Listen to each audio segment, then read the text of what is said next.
Le démon noir par Robert Bloch.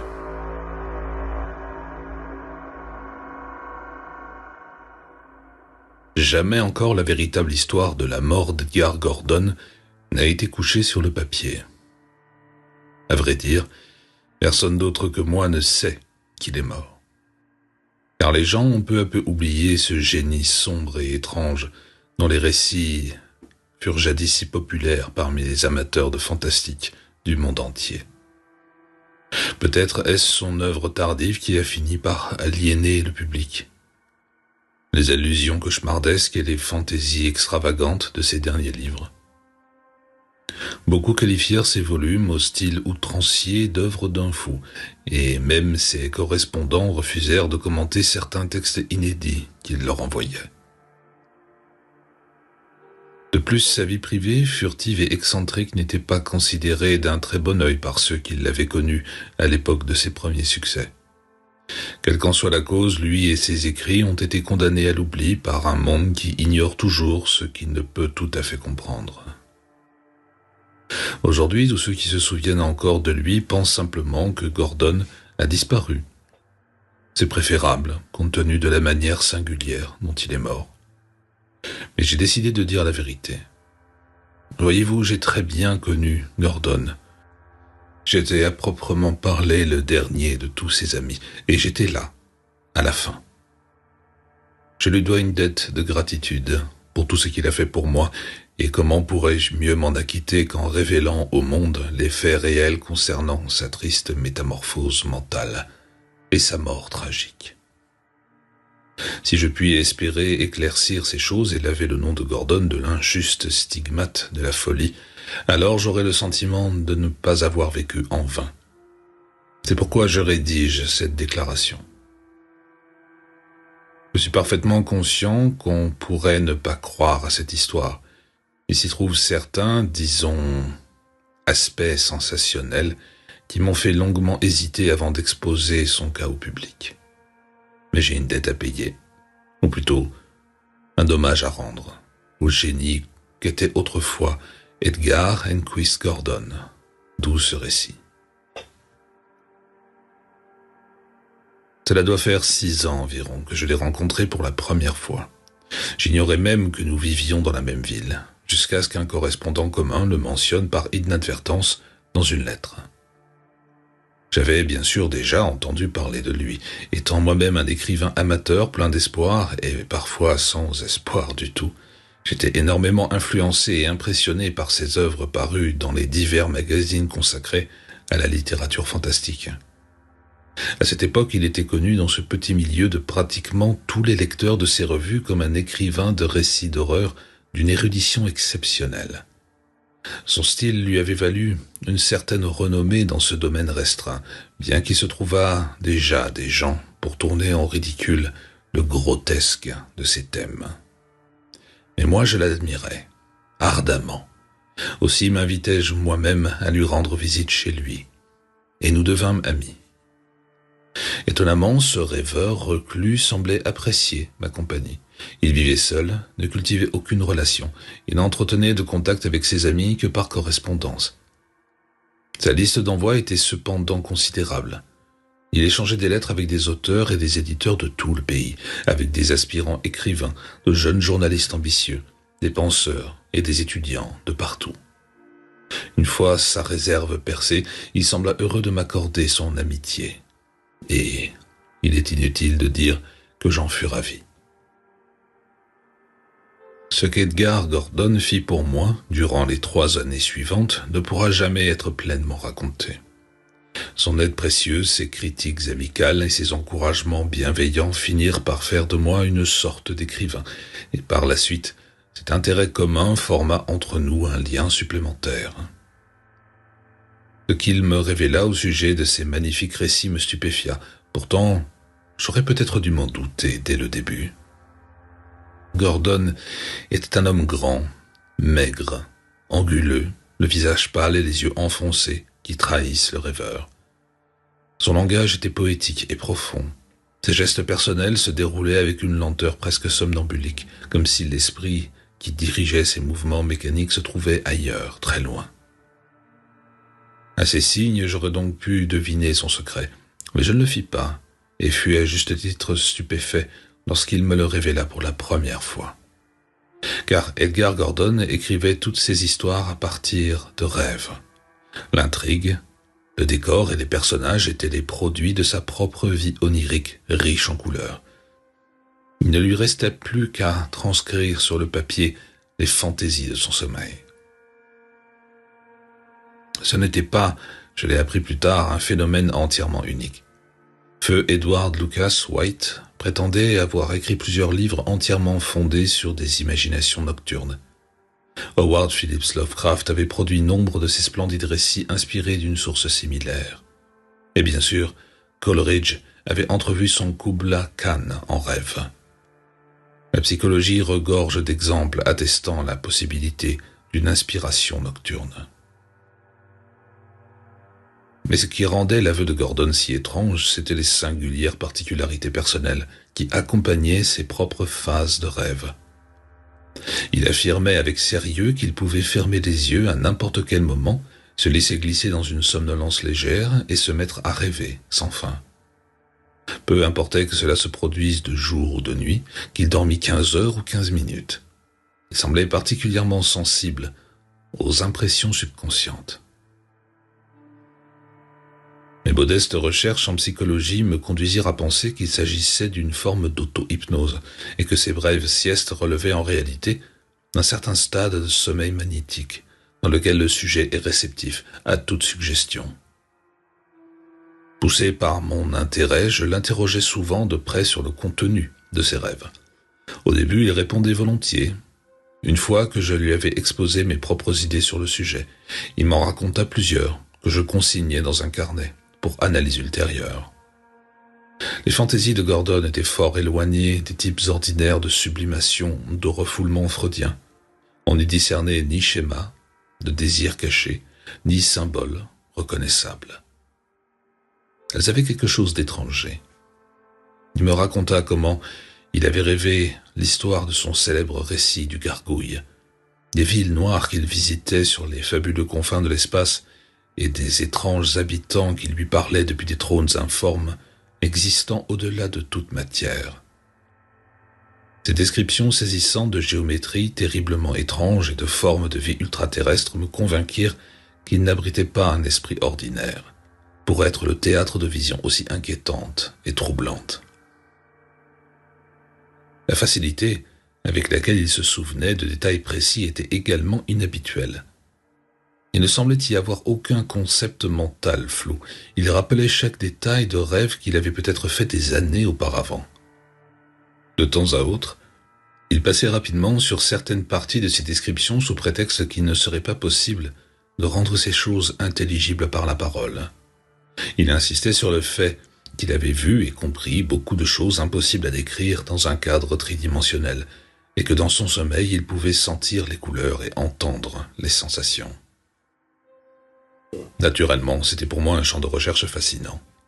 En réponse à mes questions, Gordon me dit un jour qu'il avait toujours connu ses rêves, de ses tout premiers souvenirs d'enfance jusqu'au présent, que la seule différence entre les premiers et les derniers résidait dans leur intensité accrue. Il prétendait maintenant ressentir ses impressions bien plus fortement. Le cadre de ses rêves était curieusement fixe. Presque tout se déroulait au milieu de paysages qu'il reconnaissait d'une certaine manière comme étant situés en dehors de notre propre cosmos. Des montagnes de stalagmites noirs, des pics et des cônes dressés parmi les vallées cratérisées de soleils morts, des cités de pierre dans les étoiles. Voilà ce qu'il considérait comme banal. Parfois il marchait ou volait, se traînait ou se mouvait selon des façons innommables avec les races indescriptibles d'autres planètes. Les monstres, il pouvait et voulait les décrire, mais il existait certaines intelligences qui n'existaient qu'à l'état gazeux, nébuleux, et d'autres encore qui n'étaient que l'incarnation d'une force inconcevable. Gordon avait toujours conscience d'être lui-même présent dans chacun de ses rêves. Malgré les aventures effrayantes et souvent déstabilisantes qu'il décrivait avec tant d'aisance, il affirmait qu'aucune de ces images de sommeil ne pouvait être classée parmi les cauchemars. Il n'avait jamais ressenti de peur. En vérité, il éprouvait parfois une curieuse inversion d'identité au point de considérer ses rêves comme naturels et sa vie éveillée comme irréelle. Je le questionnais aussi profondément que possible, mais s'il n'avait aucune explication à offrir. Son histoire familiale avait été normale sur ce point comme sur tous les autres, bien qu'un de ses ancêtres eût été un sorcier au pays de Galles. Lui-même n'était pas un homme superstitieux, mais il était forcé d'admettre que certains de ses rêves coïncidaient curieusement avec des passages descriptifs de livres tels que le Necronomicon, les Mystères du Ver ou le livre d'Eibon. Mais il avait fait des rêves semblables bien avant que son esprit ne le pousse à lire les obscurs volumes mentionnés ci-dessus. Il était convaincu d'avoir vu Azoth et Yugoth, avant même de connaître leur existence à demi mythique dans les légendes du temps. Il était capable de décrire Nyarlathotep et Yog-Sothoth d'après ce qu'il prétendait être un contact onirique réel avec ces entités allégoriques. J'étais profondément impressionné par ces affirmations et finis par admettre que je n'avais aucune explication logique à proposer. Il prenait lui-même la chose si au sérieux que je n'essayais jamais de le railler, ni de le détourner par moquerie de ses idées. D'ailleurs, chaque fois qu'il écrivait une nouvelle histoire, je lui demandais tout à fait sérieusement quel rêve l'avait inspiré, et pendant plusieurs années, il me parla ainsi à chacune de nos rencontres hebdomadaires. C'est à peu près à cette époque qu'il entra dans cette phase d'écriture qui le fit tomber dans une disgrâce générale. Les magazines qui publiaient jusque-là ces textes commencèrent à refuser certains manuscrits jugés trop horribles et trop révoltants pour le goût du public. Son premier livre publié, Nine Gaunt, fut un échec à cause de la morbidité de son thème. Je sentis un changement subtil dans son style et ses sujets. Il n'adhérait plus à la motivation conventionnelle de l'intrigue. Il se mit à raconter ses histoires à la première personne. Mais le narrateur n'était pas un être humain. Son choix de mots indiquait clairement une hyperesthésie. Lorsque je lui fis des remontrances au sujet de l'introduction d'idées non humaines, il soutint qu'un véritable récit fantastique devait être raconté du point de vue du monstre ou de l'entité elle-même.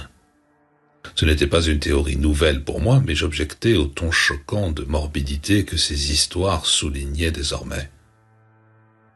De plus, ces personnages non humains n'étaient ni des ghouls, ni des loups-garous, ni des vampires conventionnels. À la place, ils mettaient en scène d'étranges démons, des créatures nées des étoiles, et alla jusqu'à écrire un récit sur une intelligence désincarnée qu'il appelait le principe du mal.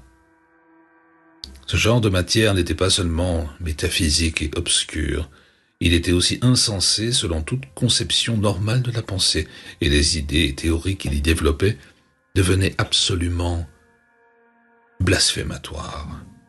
Considérez sa phrase d'ouverture dans L'âme du chaos. Ce monde n'est qu'une minuscule île dans la mer noire de l'infini, et des horreurs tourbillonnent tout autour de nous. Autour de nous, disons plutôt parmi nous. Je le sais car je les ai vus dans mes rêves. Et il existe dans ce monde plus de choses que la raison n'en verra jamais.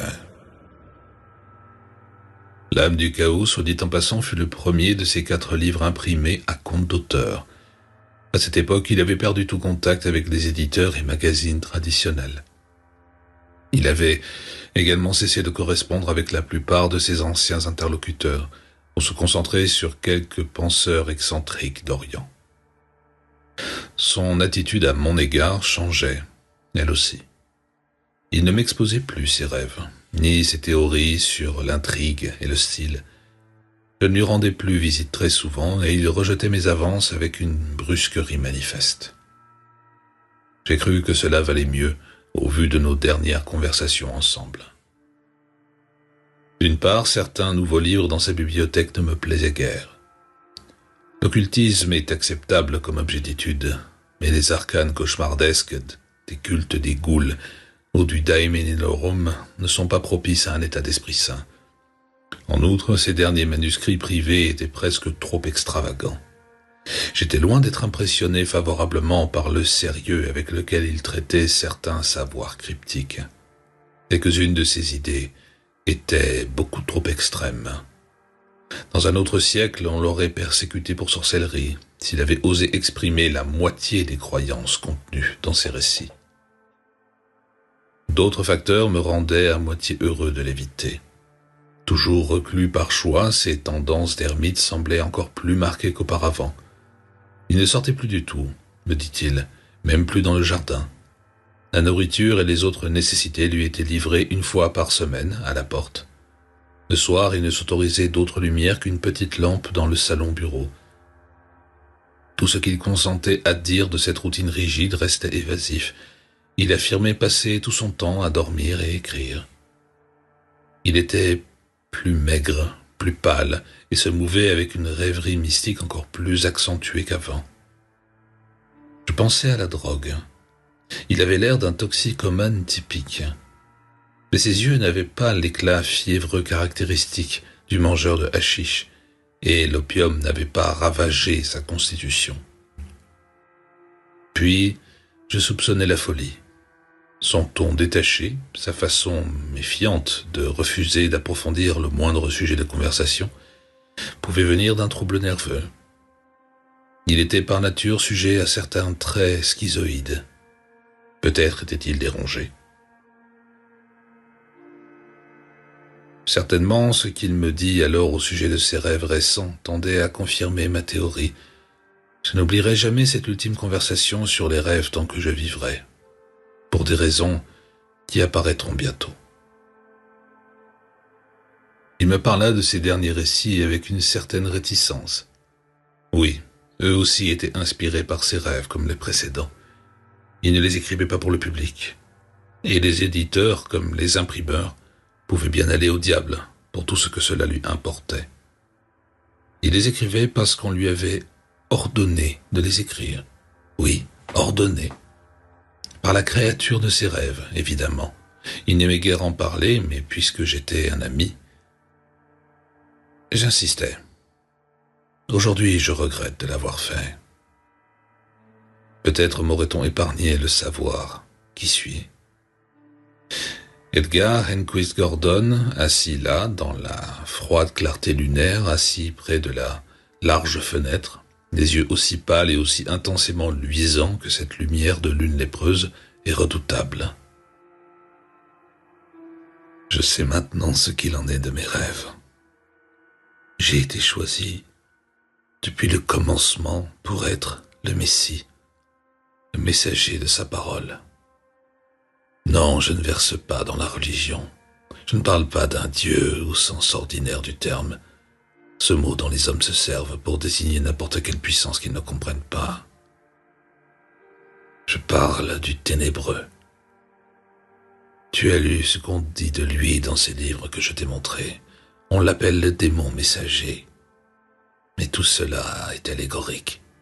Il n'est pas le mal parce que le mal n'existe pas.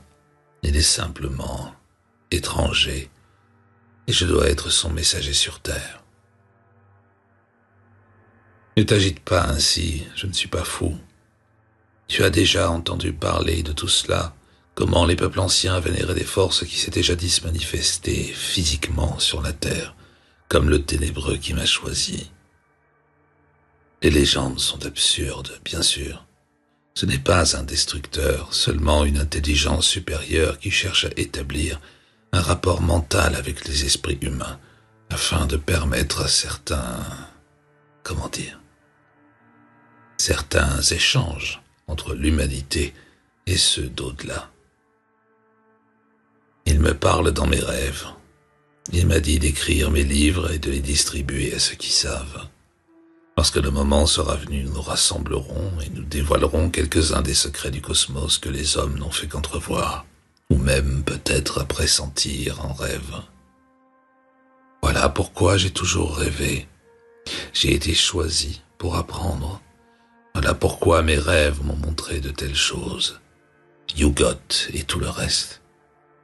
À présent, on me prépare à mon apostolat. Je ne peux pas t'en dire beaucoup plus. Il faut que j'écrive et que je dorme énormément ces temps-ci, afin d'apprendre plus vite. Qui est le ténébreux? Je ne peux rien te dire de plus. J'imagine que tu me crois déjà fou. Eh bien, beaucoup partageraient ton opinion, mais je ne le suis pas. C'est vrai. Tu te souviens de tout ce que je t'ai raconté sur mes rêves, de leur intensité croissante? Bien. Il y a plusieurs mois, j'ai eu des séquences différentes. J'étais dans le noir, non pas dans l'obscurité ordinaire que tu connais, mais les ténèbres absolues, au-delà de l'espace. On ne peut pas les décrire selon des concepts tridimensionnels ni des schémas de pensée. Les ténèbres ont un son et un rythme semblable à une respiration, parce qu'elles sont vivantes. Je n'étais là qu'un esprit sans corps lorsque je l'ai vu.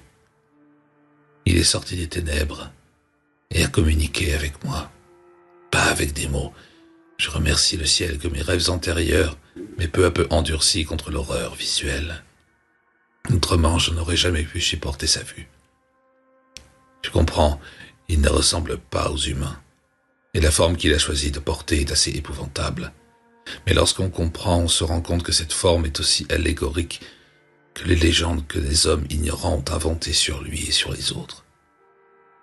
Il ressemble un peu à une conception médiévale du démon Asmodée, entièrement noir et couvert de poils, avec un groin de porc, les yeux verts et les griffes ainsi que les crocs d'une bête sauvage. Je n'ai pas eu peur après qu'il eut communiqué avec moi. Tu vois, il porte cette apparence seulement parce que les gens stupides d'autrefois croyaient qu'il ressemblait à cela. Les croyances collectives exercent une influence curieuse sur les forces intangibles. Tu comprends? Et les hommes tenant ces forces pour mauvaises les ont contraintes à prendre l'aspect du mal. Mais il ne veut faire aucun mal. J'aimerais pouvoir répéter certaines des choses qu'il a dites. Oui, je le vois chaque nuit depuis lors. Et j'ai promis de ne rien révéler avant que le jour soit prêt. Maintenant que je comprends, je ne m'intéresse plus à écrire pour le troupeau. Je crains que l'humanité ne signifie plus rien pour moi, depuis que j'ai appris quelles étapes se trouvent au-delà et comment les atteindre. Tu peux partir et rire de moi tant que tu voudras.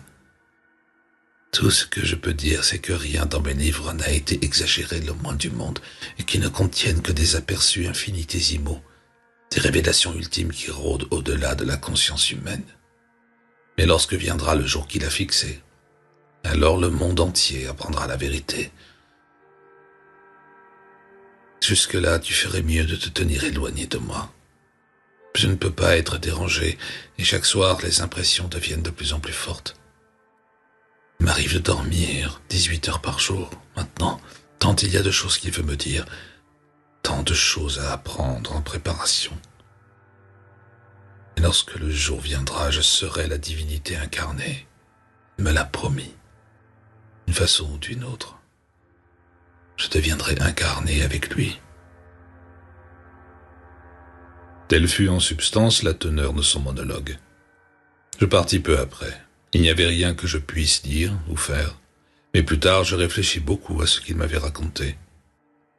Le pauvre homme était perdu, c'était évident. Et il était clair qu'un mois supplémentaire, tout au plus, le conduirait au point de rupture. J'en éprouvais un sincère chagrin et une profonde inquiétude devant cette tragédie. Après tout, il avait été mon ami et mon mentor durant de nombreuses années, et il était un génie. C'est vraiment trop triste. Pourtant, son histoire avait quelque chose d'étrange et de troublant dans sa cohérence. Elle s'accordait parfaitement avec tous ses récits antérieurs sur sa vie onirique, et le cadre légendaire était authentique, du moins si l'on en croit le Necronomicon. Je me demandais si son ténébreux avait un rapport même lointain avec la fable de Nyarlathotep, ou avec le démon noir des rituels de sabbat. Et tout ce non-sens au sujet du jour et de son rôle de messie sur terre était trop absurde. Que voulait-il dire par cette promesse du ténébreux de s'incarner en Gordon? La possession démoniaque est une vieille croyance à laquelle seuls les esprits naïvement superstitieux ajoutent foi. Oui, je pensais beaucoup à toute cette affaire. Pendant plusieurs semaines, je menais quelques recherches de mon côté. Je relus ses livres les plus récents. J'écrivis à ses anciens éditeurs et imprimeurs. J'envoyais des mots à ses vieux amis. J'étudiais même, moi-même, certains antiques grimoires. Je n'en retirais toutefois rien de tangible, sinon la conviction grandissante qu'il fallait faire quelque chose pour sauver Gordon de lui-même. J'avais terriblement peur pour son esprit, et je savais qu'il fallait agir vite. Ainsi, un soir, environ 3 semaines après notre dernière rencontre, je quittai ma maison et pris le chemin de chez lui. J'avais l'intention de le supplier, si possible, de partir quelque temps, ou du moins d'exiger qu'il se soumette à un examen médical. Pourquoi ai-je glissé ce revolver dans ma poche, je ne saurais le dire. Quelque instinct intérieur m'avertissait que je pourrais me heurter à une réaction violente. Toujours est-il que j'avais l'arme dans mon manteau et que je serrais fermement la crosse d'une main tandis que je traversais quelques-unes des rues les plus sombres qui menaient à sa vieille demeure de Cedar Street. C'était une nuit sans lune, chargée de sombres promesses d'orage. Le petit vent qui annonce la pluie gémissait déjà dans les arbres obscurs au-dessus de moi et des éclairs zébraient par instants l'ouest du ciel. Mon esprit était un chaos d'appréhension, d'anxiété, de détermination et de confusion sourde. Je ne formulais même pas ce que j'allais faire ou dire une fois devant Gordon. Je n'arrêtais pas de me demander ce qui avait pu lui arriver durant ces dernières semaines, si le jour dont il parlait approchait enfin. C'était la veille de mai. La maison était sombre. Je sonnais encore et encore sans obtenir de réponse. La porte céda sous la poussée de mon épaule. Le bruit du bois qui éclatait fut couvert par le premier grondement de tonnerre au-dessus de ma tête. Je remontai le couloir jusqu'au bureau. Tout était plongé dans l'obscurité. J'ouvris la porte et il y avait un homme endormi sur le canapé près de la fenêtre. Indubitablement, Edgar Gordon. À quoi rêvait-il? Avait-il rencontré de nouveau le ténébreux dans ses rêves? Le ténébreux ressemblant à Asmodée, entièrement noir et velu avec des yeux verts, un groin de porc et les griffes ainsi que les crocs d'une bête sauvage. Le ténébreux qui lui avait parlé du jour où Gordon s'incarnerait avec lui. Était-ce de cela qu'il rêvait en cette veille de mai? Edgar Henquist Gordon, dormant d'un étrange sommeil sur le canapé près de la fenêtre. Je tendis la main vers l'interrupteur, mais un éclair soudain me devança. Il ne dura qu'une seconde, mais fut assez brillant pour illuminer toute la pièce. Je vis les murs, les meubles, les terribles manuscrits griffonnés sur la table. Puis, je tirai 3 coups de revolver avant que la dernière lueur ne s'éteigne. Il y eut un seul cri, heureusement couvert par un nouvel éclat de tonnerre. Je criai moi aussi. Je n'allumais jamais la lumière, mais je ramassais seulement les papiers sur la table avant de m'enfuir sous la pluie. Sur le chemin du retour, la pluie se mêlait aux larmes sur mon visage, et chaque nouveau roulement de tonnerre faisait écho à mes sanglots de terreur mortelle. Je ne pouvais pas supporter les éclairs.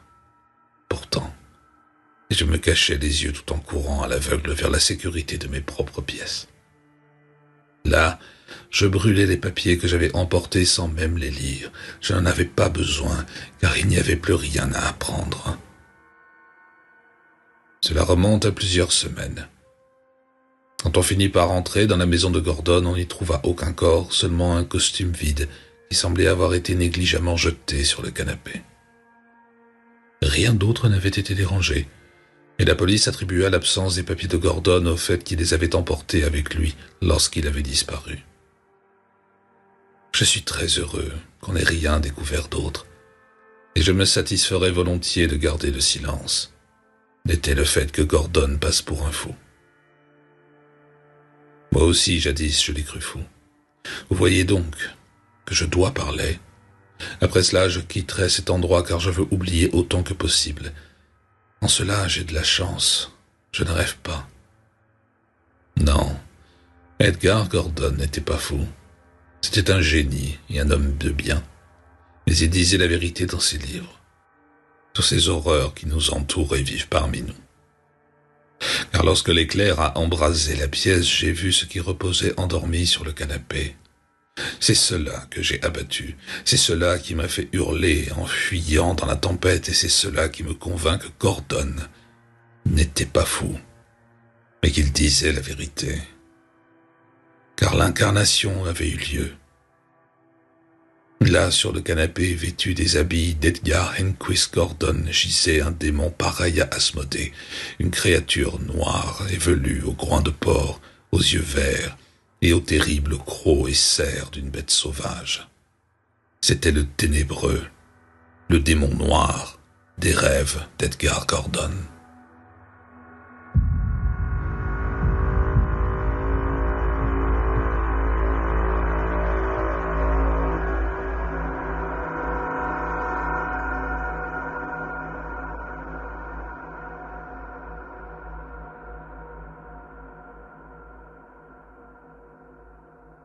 Finally you play IT. Conan is amazing. Lure. We go. We go? We done. What's this? Thank you, Moose, for the 46 months of support. You blackjack and goes from a bunny. Condemned to death and exile for crimes including incorrectly handling of cocks. Like cocks? Like penises? Like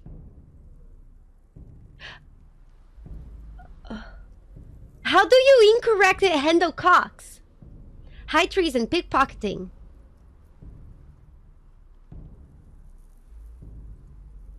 Who removed this body, leaving your dad from this cross, will be flayed alive, along with all the members of their family.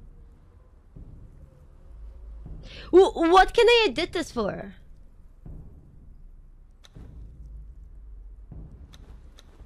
Well, oh.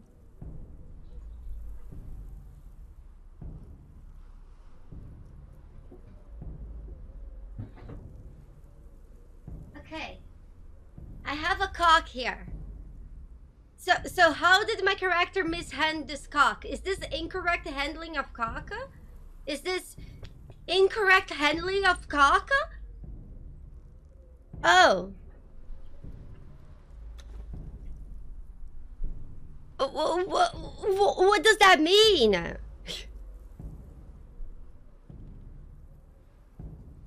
Gosh. Oh. Okay, do I just put my name there? It seems bad that you put my name there. Yeah? We confirm? What's happening? During the year of the Cobra, Oh. a prisoner captured by unknown means was transported into the exiled lands, crucified, and left to die for crimes that they may or may not have committed. Death comes swiftly on black wings, until fate